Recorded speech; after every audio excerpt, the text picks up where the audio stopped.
Black goat. Huh. I wonder if Ishida knows that goat.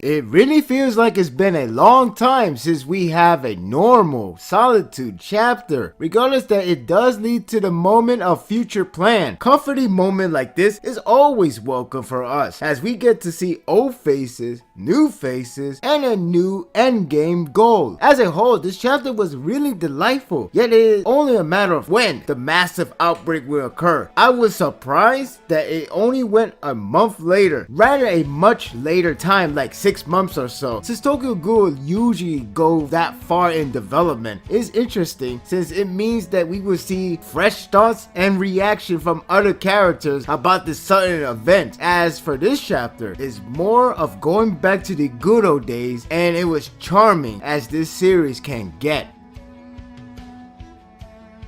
Parent fan or not, Toka and Kanaki's reunion was amusing, delightful, and something that was warranted for him to receive. It really gave the sense of pleasantness from these two, just hanging out and talk like nothing has changed. Even their personality matched up to their past days. So it gave you the feeling of everything is getting back on track in a good way. The sincere wording from Kanaki to Toka was sweet. It's no wonder parent fans can get attached to them. Even so, I am pleased to see how much it really captured the charm of these two. Yes, that includes the long-awaited smackdown by Toka. Well, it was coming, so he can't escape from that since she worries sick. I did laugh at the aftermath. That was good. I was happy to know that not only Irimi and Koma are confirmed alive, but the explanation behind their survival was reasonable enough, especially how one suggested that Arima was just too good to let them alive. That would have been too much, so thankfully Kanaki came in time before Arima really gone after them. The reunion shot was really nice. Once again spread the sense of accomplishment. It was handled well to see everyone finally got back together. I just hope that's not code red for death. The mood shift once Kanaki arrived to where other ghouls were hanging out. It was mainly focusing on understanding that Kanaki is the one-eyed king and they have to accept that notion, which is good to see different reaction from characters rather than just accept it just because he's the king. Naki is still upset that he's the killer of Jason, which is reasonable enough. Humans, Squad Zero, are assisting him, but with ghouls, it sounds much like a taboo. Corona remains skeptical of him handling the future plan, especially she only going for Kanu. It was well addressed to see Kanaki's next challenge is to maintain his organization, to follow him as king. Ishida also continues to dodge the question of Eto fate, since we still have not seen her demise on panel. That said, the conversation between her and Kanaki was interesting, knowing how much weight he has to carry to be crowned as king. At least he is ready, more or less. It is true that the world can crumble when the greatest hero is defeated or killed. It has been shown in countless series that I can recall. It's pretty sad that Kanaki has to carry the title Arima's killer, especially how much he loved them like a father. The art in here wasn't the best, though there were moments of nice shots. This chapter has a lot of character to display, so it seemed like Ishida has to get it done before the clock. It's likely to see things get cleaned up in digital version or volume. The ones that feel like the most deserving ones are drawn well enough, including the end shot. I also like the comedy scenes with Kanaki trying to get back up after Toka took him down.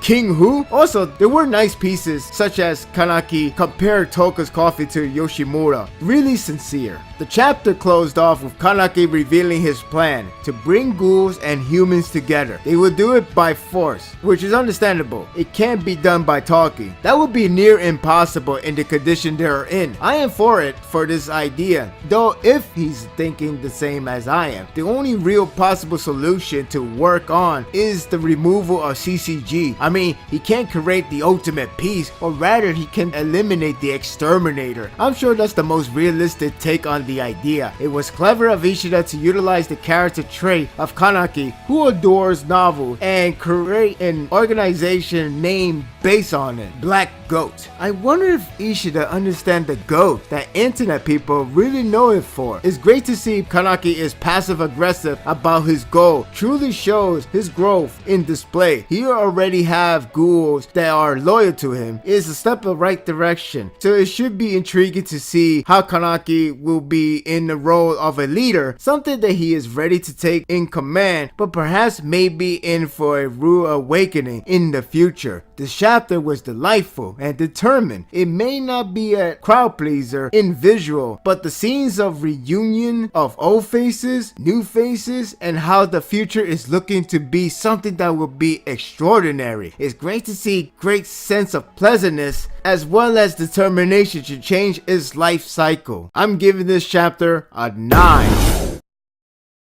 I know there are actually quite a lot to talk about from this chapter, like where are the other characters at right now, or what to do with Roma now that they can interrogate her for info. It's the case of having discussion board to predict and share on where this new direction is going to now. The next chapter is the 100th chapter, so I could predict that something big will happen. I do like how it's only been a month, so I'm interested to see how others are progressing, especially how the major event is still fresh on their mind. There's a lot to look forward to. So here's to the 100th chapter. Congrats! My thoughts are told, don't let yours on hold. Leave a comment below. Thank you for watching this video. If you like this and want more of this, subscribe to my channel and my world will be yours to stay.